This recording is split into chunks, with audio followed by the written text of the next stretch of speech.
नमस्कार। HPG के with Vicky YouTube channel में आपका हार्दिक स्वागत है। आज हम इस वीडियो में HPTT कमीशन का पार्ट नंबर 6 करने वाले हैं, जिसमें हम SST के कुछ महत्वपूर्ण प्रश्नों को डिटेल से डिस्कस करेंगे। ये जो प्रश्न है, ये प्रश्न आपके HPTT कमीशन 2019 के प्रीवियस ईयर के क्वेश्चन पेपर से उठाए गए हैं।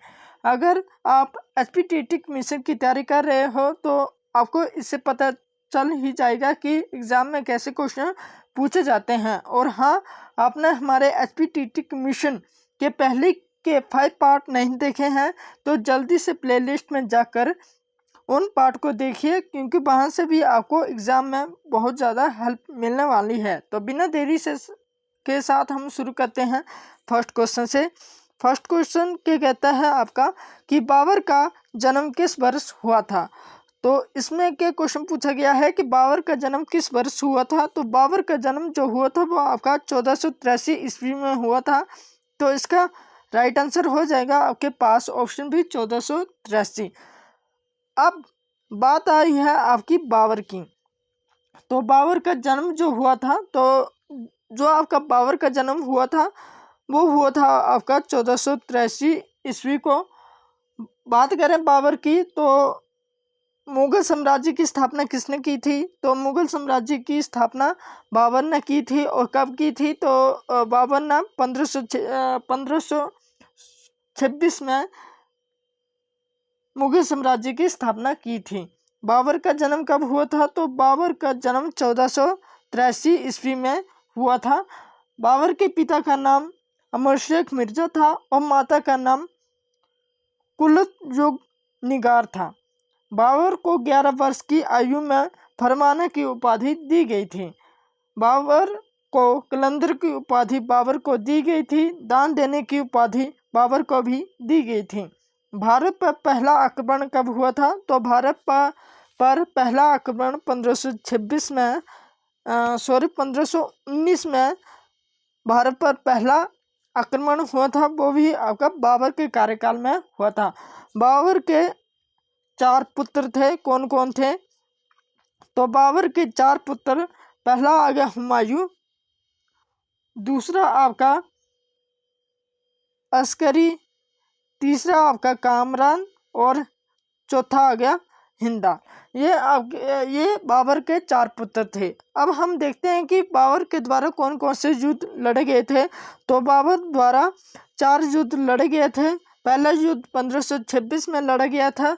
पहला युद्ध 1526 में पानीपत का युद्ध लड़ा गया था, जो बाबर और इब्राहिम लोदी के बीच हुआ था, जिसमें बाबर की जीत हुई थी और इब्राहिम लोदी की हार हुई थी। दूसरा युद्ध जो लड़ा गया था वो आपका 1527 ईस्वी में लड़ा गया था, जो किसके बीच में हुआ था। जो बाबर और राणा सांगा के बीच में हुआ था, जिसमें बाबर की जीत हुई थी। और दूसरा युद्ध किसके नाम से जाना जाता है। तो दूसरा युद्ध जो जाना जाता है ये आपका खानवा का युद्ध के नाम से जाना जाता है। तीसरा युद्ध जो हुआ था वो आपका 1528 में हुआ था, जिसे चंदेरी का युद्ध कहा जाता है। ये किसके किसके बीच में हुआ था। ये बाबर और मेंदिनी राय के बीच में हुआ था, जिसमें बाबर की जीत हुई थी।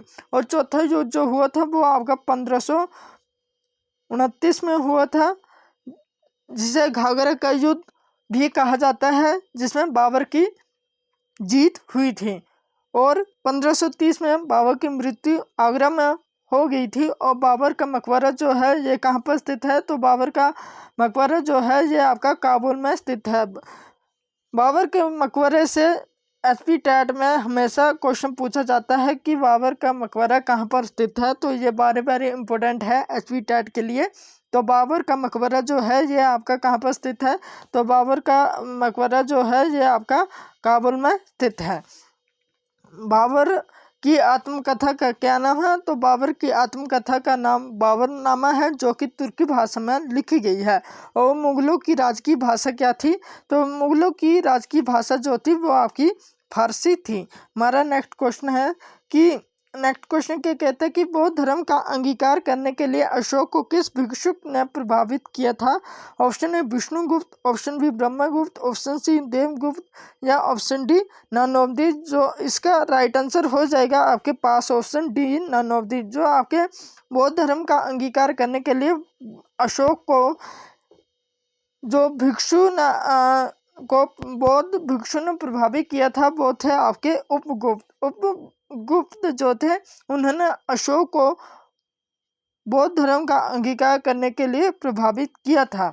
बात करें अशोक की तो अशोक बिंदुसार का उत्तराधिकारी था जो 269 ईस्वी पूर्व में गद्दी पर बैठा था। पुराणों में अशोक का नाम अशोकवर्धन और देव नाम प्रिय के नाम से जाना जाता था। हमारा नेक्स्ट क्वेश्चन है, ये क्वेश्चन तो हमने पिछली वीडियो में भी डिस्कस किया है, तो इसका जो आंसर है ये आपको कमेंट बॉक्स में देना है। क्वेश्चन क्या है कि स्वामी दयानंद सरस्वती का मूल नाम क्या था? तो इसका जो कमेंट है ये आपको कमेंट बॉक्स में देना है। ऑप्शन दे रखे हैं आपके Abhishankar, option B Gauri Shankar, option C Dayashankar या option D none of this. तो इसका जो आंसर है ये आपको कमेंट बॉक्स में देना है। हमारा नेक्स्ट क्वेश्चन है कि नीति आयोग है एक, ऑप्शन ए संवैधानिक निकाय, ऑप्शन बी संवैधानिक निकाय, ऑप्शन सी सलाहकार निकाय या ऑप्शन डी सभी। तो इसका राइट आंसर हो जाएगा आपके पास ऑप्शन सी सलाहकार निकाय। जो नीति आयोग जो है ये आपका सलाहकार निकाय है। बात करें नीति आयोग की तो नीति आयोग की स्थापना 1 जनवरी 2015 को हुई थी, जिसके अध्यक्ष जो होते हैं वो आपके प्रधानमंत्री होते हैं। और नीति आयोग किसके बदले में आया था? तो नीति आयोग जो आया था वो आपके योजना आयोग के बदले में भारत में आया था।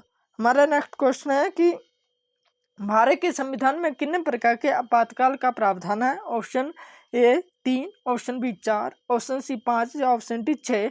तो भारत के संविधान में मुख्य 3 प्रकार के आपातकाल का प्रावधान किया गया है। तो इसका राइट आंसर हो जाएगा आपके पास ऑप्शन ए 3। हमारा नेक्स्ट क्वेश्चन है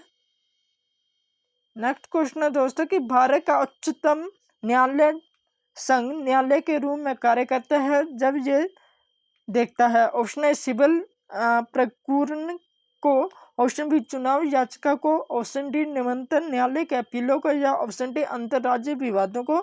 तो जो आपका भारत का उच्चतम न्यायालय और संघ न्यायालय किसके रूप में कार्य करता है? तो ये करता है आपका अंतर्राज्यीय विवादों को। तो इसका राइट आंसर हो जाएगा आपके पास ऑप्शन डी अंतर्राज्यीय विवादों को। हमारा नेक्स्ट क्वेश्चन है कि भारतीय संविधान के किस अनुच्छेद के अनुसार राज्य परिषद का गठन का विघटन किया जाता है?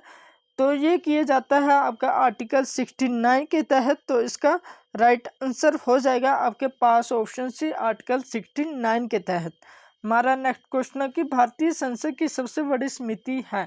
ऑप्शन ए आकलन समिति, ऑप्शन बी शासकीय समिति, ऑप्शन सी विशेष अधिकार समिति या option D none of this. तो इसका राइट आंसर हो जाएगा आपके पास ऑप्शन ए आकलन समिति। जो आपकी भारतीय संसद की सबसे बड़ी समिति जो है ये आपकी आकलन समिति है।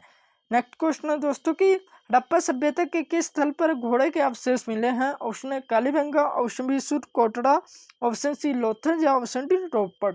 तो इसका राइट आंसर हो जाएगा आपके पास ऑप्शन बी सुरकोटड़ा। जो आपके घोड़े के अवशेष जो हमें प्राप्त हुए हैं वो आपके सुरकोटड़ा में से प्राप्त हुए हैं। हमारा लास्ट क्वेश्चन है कि मजलिस किस देश की संसद का नाम है? Option A Brazil, option B Japan, option C Maldives या ऑप्शन डी भारत। जो आपका मजलिस जो है ये आपकी मालदीव देश की संसद का नाम है। तो इसका राइट आंसर हो जाएगा आपके पास ऑप्शन सी मालदीव। वीडियो के अंत में यही कहूँगा कि अगर ये वीडियो आपको एग्जाम के पॉइंट ऑफ व्यू से थोड़ी सी भी हेल्पफुल लगी हो तो वीडियो को प्लीज़ लाइक शेयर सब्सक्राइब करना ना भूले। Thank you. जय हिंद, जय हिमाचल।